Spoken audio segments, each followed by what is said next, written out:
주옵소서. 오늘 하나님께서 저희들에게 주신 말씀은 마가복음 16장 9절에서 14절까지입니다.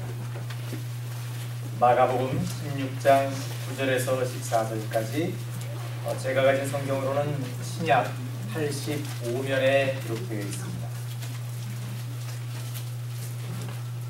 마가복음 16장 9절부터 14절까지 찾으신 줄 알고 제가 한 절, 우리 성도님께서 한 절 나누어서 큰 소리로 받들어 읽겠습니다. 예수께서 안식 후 첫날 이른 아침에 살아나신 후에 전에 7 귀신을 쫓아내어 주신 막달라 마리아에게 먼저 보이시니 마리아가 가서 예수와 함께하던 사람들의 슬퍼하여 울고 있는 중에 이 일을 보고하매 그들은 예수의 사르셨다는 것과 마리아에게 보이셨다는 것을 듣고도 믿지 아니하니라. 그 후에 저희 중 2사람이 걸어서 시골로 갈 때 예수께서 다른 모양으로 저희에게 나타나시니 2사람이 가서 남은 제자들에게 고하였으되 역시 믿지 아니하니라. 그 후에 11제자가 음식 먹을 때 예수께서 저희에게 나타나사 저희의 믿음 없는 것과 마음이 완악한 것을 꾸짖으시니 이는 자기의 살아나는 것을 본 자들의 말을 믿지 아니함이니라. 아멘. 부활주일에 맞추어서 우리 찬양대가 중단이 아니라 찬양대가 됐어요. 네. 찬양대가 이렇게 하나님 가운을 입고 겸손하게 예배를 했습니다. 하나님께서 또 이렇게 택하신 한 성도님을 통해서 하나님께 이렇게 귀한 가운을 이렇게 또 하나님께 드리는 그런 영광을 또 올렸습니다. 감사드립니다. 오늘은 뭐 예배를 드리기 전부터 여러분 성도님들도 그렇고 저도 그렇고 마음이 기쁨이 마음에서 안에서 막 우러나서 표현할 길이 없을 정도로 그런 느낌이 들어요. 정말 저도 부활절에 이런 느낌을, 이런 기쁨을 얻은 지가 참 오래되었다라는 그런 생각이 들 때 여러분께서 기쁘십니까? 네. 부활절. 조금 전에 저희들이 사도신경으로 저희들의 신앙을 고백한 대로 오늘은 예수님께서 죽음의 권세를 물리치시고 사흘 만에 부활하셨음을 기뻐하는 복된 날. 제가 다시 한번 여러분께 여쭤보고 싶은 것이 있습니다. 여러분께서는 정말 진정으로 예수님의 부활을 믿으십니까? 네. 감사합니다. 그렇습니다. 예수님의 부활을 믿는 이 믿음은 참 중요합니다. 기독교에 있어서 가장 중요한 사건이 바로 예수님의 부활입니다. 그러기에 저희들은 예수님의 부활을 진심으로 믿을 수 있어야 합니다. 그렇지만 사실 기독교의 여러 진리 중에서 어쩌면 가장 믿기 힘든 사건이 또 예수님의 부활입니다. 왜냐하면 이 사건은 지금 저희들이 학습받고 훈련받아왔던 그렇게 해서 형성되었던 그 지식체계와 저희들이 경험을 통해서 얻어진 그런 상식을 뛰어넘는 그런 사건이기 때문에 그렇습니다. 저희들의 지식으로는 받아들이기가 힘들다는 것. 그래서 믿지 않는 사람들은 또 다른 종교를 가진 사람들은 가장 어려워하고 또 이 문제를 갖고 계속해서 저희들에게 질문을 던지곤 합니다. 그렇다면 여러분께서는 혹시 주위의 세상에 사시면서 예수님 전도를 하시다가 어떤 분이 예수님의 부활에 대해서 물어오거나 믿을 수 있는 근거를 얘기해달라고 할 때 어떻게 답하시게 되는지 여러분 나름대로 어떤 답을 준비하고 계시느냐는 이것은 필요합니다. 그래서 저는 오늘 먼저 예수님의 부활이 사실이었음을 보여주는 가장 많이 알려진 몇 가지 근거를 간략하게 짚어보고 말씀으로 돌아갈까 합니다. 여러분 함께 생각해 보시고 나름대로 여러분의 답을 한번 정리해 보시기 바랍니다. 예수님의 부활은 왜 진실일 수밖에 없는가? 첫 번째, 예수님의 빈 무덤입니다. 예수님께서는 분명히 십자가에서 돌아가셨고 마가복음 15장 46절 바로 옆에 보시면은 요셉이 세마포를 사고 예수를 내려다가 이것으로 싸서 바위 속에 판 무덤에 넣어두고 돌을 굴려 무덤문에 놓으매라고 되어 있습니다. 시편 22편에 부자의 묘에 장사 지냈다는 얘기가 바로 아리마대 요셉의 묘를 두고 한 얘기, 그 예언이었습니다. 그대로 아리마대 요셉이 예수님을 싸서 바위 속에 모셨습니다. 그리고 돌을 굴려 무덤 문에 놓습니다. 이 돌은 보통 사람들이 굴려서 놓을 수 있는 그런 자그마한 문이 아닙니다. 아주 큰 돌을 얘기합니다. 그런데 이 무덤이 오늘 아침 비어 있었습니다. 이 빈 무덤에 대한 증언은 마침 여자들에 의해서, 오늘 찬양을 드린 것처럼 여자들에 의해서 이루어졌습니다. 여러분, 그 당시에 이스라엘 사회에서 여자들의 증언이라는 것은 오늘날 여자분들에게 죄송한 얘기지만 가치가 없는 것이었습니다. 여자들 2명이 또는 3명이 아니 10명이 100명이 똑같은 얘기를 하게도 그 사회는 믿어주지 않았습니다. 증거로 채택될 수가 없었습니다. 그런데 예수님의 부활을 제일 처음 그 빈 무덤을 본 증인이 누구냐? 여자들이라는 것입니다. 만약에 복음서 기자들이 예수님의 부활을 사람들에게 믿게 하고 싶었다면, 그런 의도가 있었더라면 이들은 당연히 남자들을 증인으로 세웠어야 합니다. 그런데 복음서 어디를 봐도 남자가 먼저 그것을 봤다라는 얘기는 없습니다. 여자들이 먼저 빈 무덤을 보고 예수님을 만납니다. 놀라운 것입니다. 바로 이것이 바로 진실임을 그대로 보여주는 것입니다. 복음서 기자들은 있는 그대로를 전하고 싶어 했습니다. 사람들이 믿든 믿지 않든 여자들이 부활하신 예수님을 만났다, 빈 무덤을 봤다라는 것을 그대로 기록한 것입니다. 그러기에 이것은 진실입니다. 결코 꾸며낸 이야기가 아니라는 것입니다. 그리고 이 빈 무덤에 대한 그 당시 예수님의 대적들, 즉 유대교인들의 지도 세력들과 로마인들의 반박이 없었다는 점도 이 사실을 뒷받지 합니다. 두 번째, 부활하신 예수님을 목격한 사람들이 정말 많다는 것입니다. 그저 몇몇 여인과 제자들만 부활하신 예수님을 만난 것이 아닙니다. 예수님은 부활하신 후에 최소한 10번 이상, 500명 이상의 사람들에게 나타나셨습니다. 고린도전서 15장 5절부터 8절까지 바울은 이렇게 얘기합니다. 게바에게 보이시고 후에 12 제자에게와 부활하신 예수님입니다. 그 후에 500의 형제에게 일시에 보이셨나니 그 중에 지금까지 태반이나 살아있고 어떤 이는 잠들었으며 그 후에 야고보에게 보이셨으며 그 후에 모든 사도에게와 맨 나중에 만삭되지 못하여 난 자 같은 내게도 보이셨느니라. 아멘. 예수님을 본 사람들이 바울이 고린도 그 편지를 쓸 때까지만 해도 태반이 살아있었다는 얘기입니다. 이러한 증거는 복음서에도 사도행전에도 그대로 남아있습니다. 많은 사람들이 부활하신 예수님을 봤다는 것입니다. 세 번째, 예수님께서 돌아가시고 난 뒤에 사람들의 반응입니다. 어떻게 예수님의 적대 세력이었던, 대표적인 적대 세력이었던 바울이 또 예수님의 사역을 비웃던 예수님의 형제인 야고보가 초대교회의 지도자가 되었습니다. 어떻게 끝까지 복음을 전하다가 순교하게 되었습니다. 그 급작스러운 변화는 어떤 일입니까? 나머지 제자들도 마찬가지입니다. 예수님께서 잡히실 때 벌거벗고 도망갔던 사람들입니다. 예수님 십자가에 못 박힐 때 아무도 그 자리에 없었던 사람들입니다. 예수님을 부인했던 제자들이 어떻게 나중에 세계 곳곳으로 흩어져서 끝내 예수님의 고난의 길에 동참할 수 있었느냐는 것입니다. 또 이외에도 예수님이 돌아가시고 난 뒤 불과 몇 주 만에 어떻게 수천 명의 많은 유대인들이 자신들의 종교를 버리고 기독교로 개종할 수 있었느냐는 것입니다. 여러분, 유대인들에게 자기의 종교를 버린다는 것은 그것은 자기의 생존을 포기하는 것과 마찬가지입니다.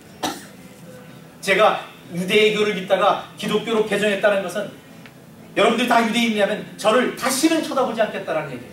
제가 여러분들을 만나려 하면 여러분들이 돌로 패 죽여도 한 말이 없는 것입니다. 그 정도의 죽음을 무릅쓰는 각오여야지 이것이 가능합니다. 한두 명이 아닙니다. 수천 명의 사람들이 유대교에서 기독교로 개종했습니다. 결국 이것은 이들의 모두가 자신들의 인생을 통째로 바꿀 만큼 충격적인 예수님의 부활을 목격하고 체험했다는 증거입니다. 마지막으로 사람들의 순교와 기독교의 발전을 보면 저희들은 부활을 믿지 않을 수 없습니다. 여러분 너무나 잘 아다시피 로마는 기독교를 핍박했습니다. 여러분 저희들이 베너나 토바디스처럼 그런 영화를 봤을 때처럼 그냥 네로 황제 한 사람이 몇몇 기독교 사람들을 사자굴에 던져 넣었더라, 그거 아닙니다. 여러분. 무려 300년 이상을 똑같은 짓을 저질렀습니다. 네로보다 더 독하게 기독교인들을 죽였던 사람들이 있습니다. 세대와 세대를 거쳤습니다. 여러분 로마에 가면 카타콤이 있습니다. 터키도 그런 게 있습니다. 근데 그 카타콤에서 무려 300년 동안 세대와 세대를 거쳐서 나중에 하도 카타콤에 살아서 제일 처음에는 키 이만한 사람이 들어가서 살았는데 그들의 손자들은 요만한 사람들이 되어 있는 거예요. 왜? 햇볕을 오래 못 보고 그 안에서만 살았기 때문에 이 몸이 변한 겁니다. 여러분 그런 아픔을 어떻게 종교 하나로, 그냥 흔히 말하는 세상 사람들의 그 가벼운 종교 하나로 그런 삶을 살아갈 수 있다는 거예요. 어떻게 황금마차를 타기만 하면 내 생이 다시 살아날 수 있고 그것을 타지 않으면 사자나 호랑이의 밥이 되는데 어떻게 많은 사람들이, 한두 사람도 아니고 그 많은 사람들이 300년 동안 그러한 것들을 감수하면서까지 예수님을 믿게 되었는가. 그들은 확실한 부활의 소망이 있었던 것입니다. 그들은 부활을 확실히 믿었고 이 신앙을 바탕으로 기독교는 모진 핍박에도 불구하고 급격히 전파되었던 것입니다. 이렇게 크게 예수님의 부활이 진실이었음을 입증할 4가지 근거를 저희들은 생각해 볼 수 있습니다. 물론 이 근거에 대해서도 반박하려면 반박할 수 있습니다. 하지만 그 반박은 크게 지지를 받지 못합니다. 그러기에 저희들은 최소한 예수님의 부활에 대해서 얘기할 때 이 정도의 바탕을 갖고 있는 것이 좋습니다. 하지만 이것이 오늘 저와 여러분이 말씀을 통해 깨닫게 될 교훈은 아닙니다. 저는 오늘 여러분과 함께 예수님의 부활에 대한 사실 여부를 얘기하고자 하는 것이 아닙니다. 저는 바로 믿음에 관한 이야기를 하고 싶습니다. 예수님의 부활은 저희들의 지식으로 해결할 문제가 아니라 이것은 오직 저희들의 믿음으로 해결해야 될 문제이기 때문입니다. 그래서 제가 앞서 여러분께 예수님의 부활을 믿으십니까? 라고 여쭤봤던 것입니다. 오늘 말씀으로 돌아가겠습니다. 여러분 오늘 말씀 9절부터 14절까지 읽어보신 후에 계속해서 반복되고 있는 말이 무엇입니까? 마음에 탁 걸리시는 반복되는 말씀이 무엇입니까? 믿지 아니하니라. 그렇습니다. 11절 끝에 듣고도 믿지 아니하니라. 13절 끝에 고하였으되 역시 믿지 아니하니라. 14절 저희의 믿음 없는 것과 마음이 완악한 것 본 자들의 말을 믿지 아니함이니라. 그렇습니다. 오늘 말씀이 강조하고 있는 것은 바로 제자들이 예수님의 부활을 믿지 않았다는 것입니다. 3년간 예수님의 가르침을 받고 예수님의 모든 사역을 지켜보고 예수님이 행하신 모든 기적을 체험하고 예수님으로부터 당신이 다시 살아나실 것이라는 그 말씀까지, 그 약속까지 들은 제자들도 처음에는 예수님의 부활을 믿지 못했다는 것입니다. 이렇게 마가는 자신이 쓴 복음서의 마지막에 한 번도 아니고 3번씩이나 예수님의 제자들이 예수님의 부활을 믿지 않았다는 것을 증거하고 있습니다. 여러분 부끄러운 겁니다. 그렇지 않습니까? 마가가 쓰기에는 부끄러운 겁니다. 제자가, 그죠? 제자가 제자들의 믿음을 이렇게 좀 이렇게 낮게 얘기한다는 것은 좀 부끄러운 얘기입니다. 그런데 다른 복음서에도 마찬가지로 똑같은 그런 얘기를 증거하고 있습니다. 아주 솔직하게, 진솔하게 우리는 부활을 믿지 못했다라고 고백하고 있습니다. 그만큼 예수님의 부활을 믿는다는 것이 쉽지 않다라는 것을 나타내는 것입니다. 그렇다면 왜 저희들은 이토록 예수님의 부활을 믿기가 쉽지 않습니까? 왜 오늘 말씀의 제자들은 예수님의 부활을 믿지 못했습니까? 막달라 마리아 정도라면, 마리아와 예수님의 그 정도의 사이라면, 그리고 제자들과의 관계를 생각해 본다면 충분히 그녀의 말을 믿을만 했었을 것입니다. 아니, 막달라 마리아는 빼두고 엠마로 가는 그 길에서 예수님을 만났던 두 제자, 다른 사람들도 아니고 함께 공부하고 함께 사역하고 동역했던 그 제자들, 그 친구들이 돌아와서 예수님을, 부활하신 예수님을 만났다라고 얘기했다면 그들은 그것을 믿었어야 됩니다. 유대법에 두 사람의 남자가 증거했으니 그것도 법적으로도 효력이 있었습니다. 그러나 그러함에도 불구하고 그들은 역시 믿지 못했습니다.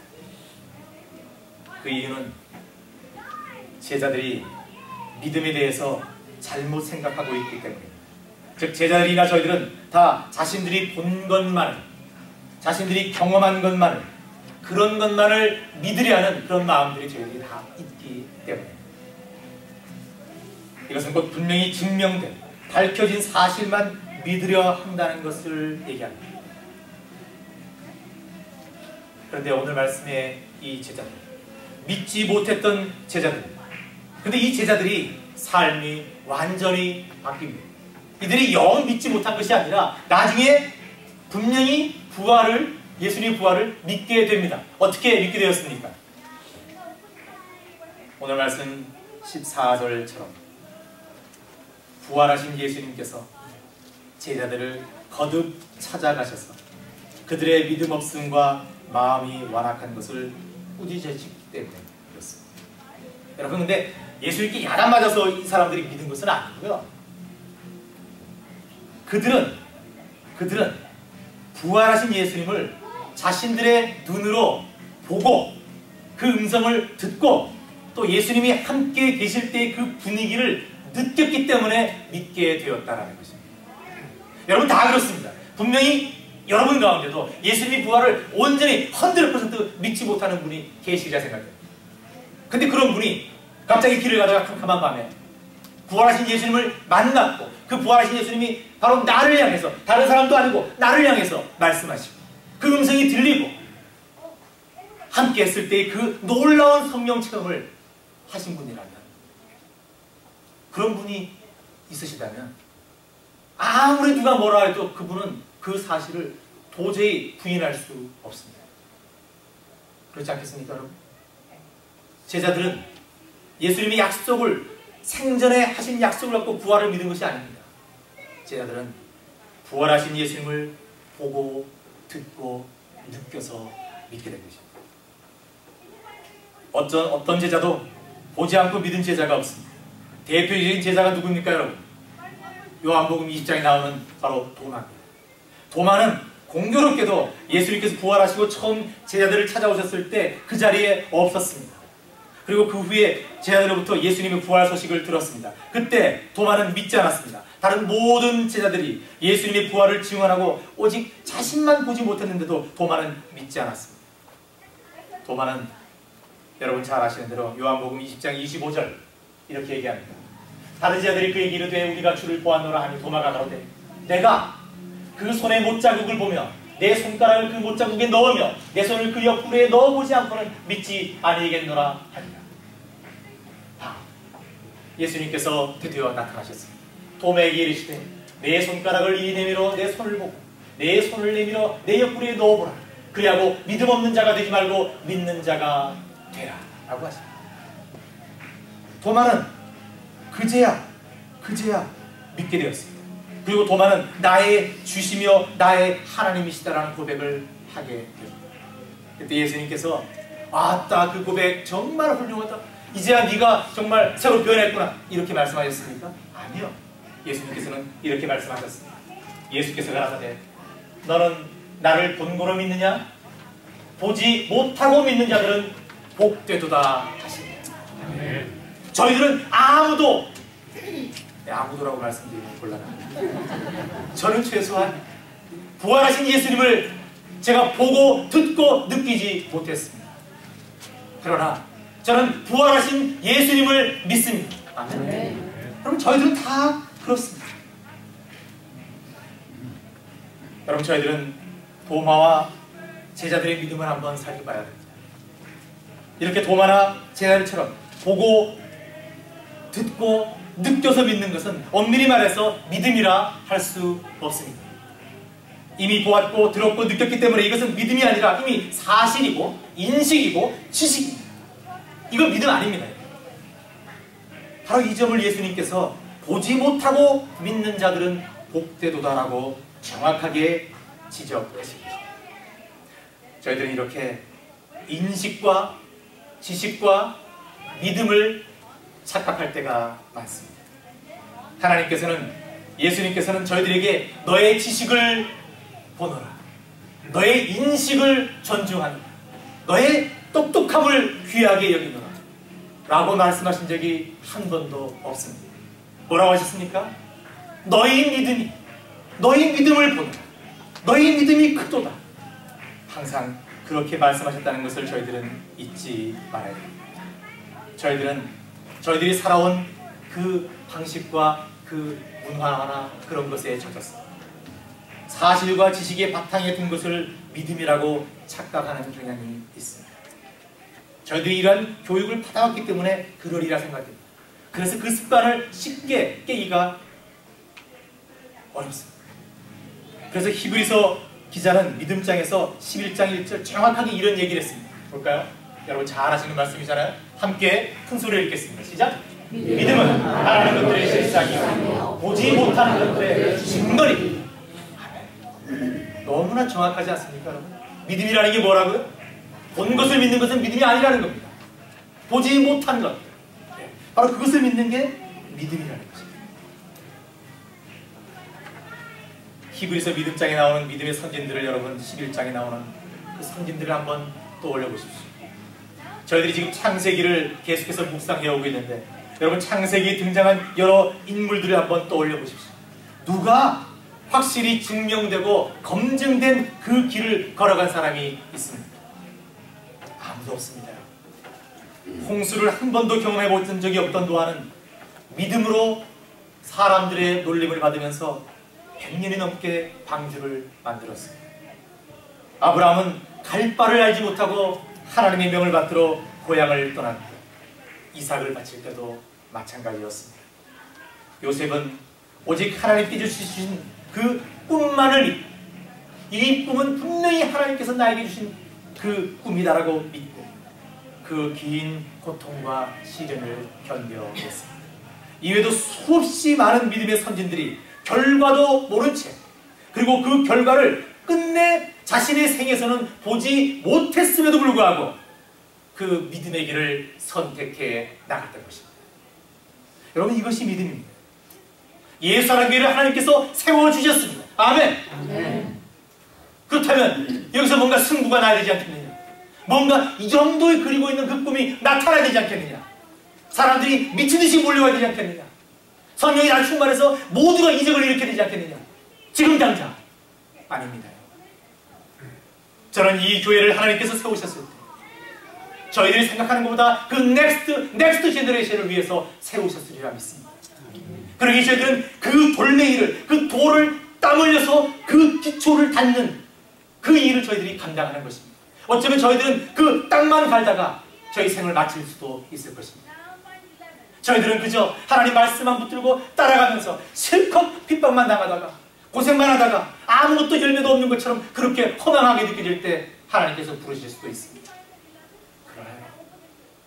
그러나 여러분, 적어도 저희들은 하나님께서 명하시는 대로 그 믿음의 길을 걸어가는 것입니다. 저희들은 예수라는 교회가 그런 믿음의 길을 걸어가는 그런 교회가 되기를 간절히 바랍니다. 믿음이라는 것은 바로 이런 것입니다. 끝까지 하나님을 믿는 것입니다. 하나님의 선하심을 믿고 하나님께서 저희들의 삶을 선하게 인도하실 것을 믿는 것입니다.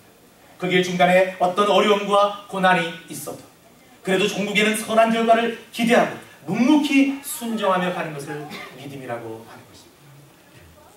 저희 교회를 향해서 많은 사람들이, 악한 영들이 공격할 것입니다. 저 교회는 저렇다, 저 교회는 이렇다, 별의별 말들을 할 것입니다. 그러나 중요한 것은 그런 것들이 아닙니다. 여러분, 저희들이 하나님께서 주신 이 교회를 하나님께서 세우셨고 저희들을 그 종들로 부르셨다는 그 믿음이 확실하다면 오직 그 길만을 가는 것입니다. 그 길만을 가면 세상 사람들이 뭐라 할지라도, 악한 영이 뭐라고 공격을 할지라도 나사렛 예수 이름을 말하니 악한 영들이여 물러가라 선포하면 그 모든 것들이 다 무너지고 말 것입니다. 이것이 바로 믿음입니다. 세상에는 믿음으로 가는 길이 두 길이 있다고들 얘기를 합니다. 하나는 온전히 머리가 이해할 때까지 분석하고 연구해서 사실로 판명될 때 믿는 것이고, 또 하나는 먼저 가슴으로 믿고 천천히 성령님의 인도하심에 자신을 맡김으로써 믿음이 조금씩 사실로 구체화되어 가는 것입니다. 세상 사람들은 앞의 것을 믿음이라고 얘기합니다. 그러나 저희들은 뒤의 것을 믿음이라고 얘기합니다. 저도 뒤늦게 예수님을 만나고 그야말로 진짜 예수님의 제자가 되겠노라 고백하면서 성경을 읽어 내려갈 때 정말 여러 가지 어려운 문제들을 붙들고 씨름한 적이 많았습니다.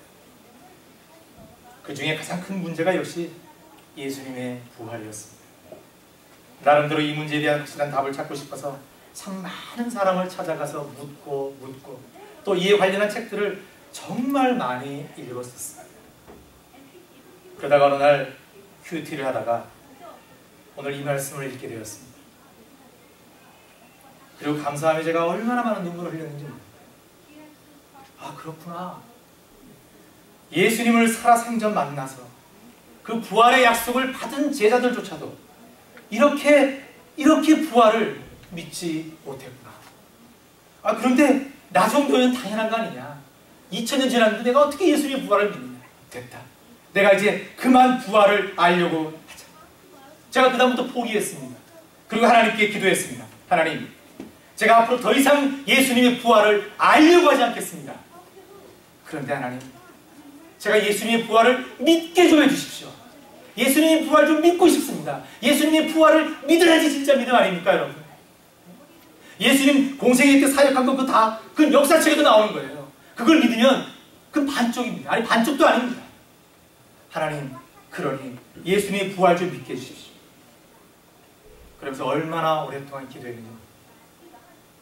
그런데 놀라운 것은 시간이 한참 지난 뒤에 예수님의 부활을 저도 모르는 사이에 완전히 믿게 되었다는 것입니다. 저는 너무 기뻤습니다. 이제 정말 크리스찬이 된 것 같았고 예수님 따를 준비가 이제 레디 된 것 같았어요. 이제 됐습니다, 하나님. 이제 따라가겠습니다. 그런데 가만히 따지고 보면 여러분, 제가 이 알고 있는 예수님의 부활에 대한 지식이 예전보다 더 풍부해졌다거나 또는 예수님의 부활을 믿을 만한 확실한 증거를 제가 찾아낸 것은 결코 없었습니다. 아무것도 변한 게 없었어요. 그런데 어느 날 예수님의 부활이 믿어졌던 것입니다. 목사가 이렇게 추상적인 개인 경험을 말씀드려서 정말 죄송합니다. 그런데 저는 지금도 예수님의 부활을 어떻게 믿느냐라고 물으면 이렇게밖에는 설명드릴 길이 없습니다. 제가 오늘 말씀을 준비하게 된 것도 그렇습니다. 항상 부활절이 되면 많은 분들이 이런 똑같은 질문을 던지십니다. 물론 저도 예전에 이 질문을 던진 적이 있습니다. 목사님은 예수님의 부활을 제가 이해할 수 있도록 좀 설명해 주시거나 증명하실 수 있습니까? 얼마 전에도 이 질문을 제가 받았습니다. 그래서 오늘 이 본문을 정했어요. 저는 이 질문에 답하는 데 그렇게 긴 시간이 걸리지 않습니다. 왜냐하면 저희 대답은 늘 똑같습니다. 죄송합니다. 저는 선생님이 이해할 수 있을 만큼 예수님의 부활에 대해서 온전히 설명드릴 수 없습니다.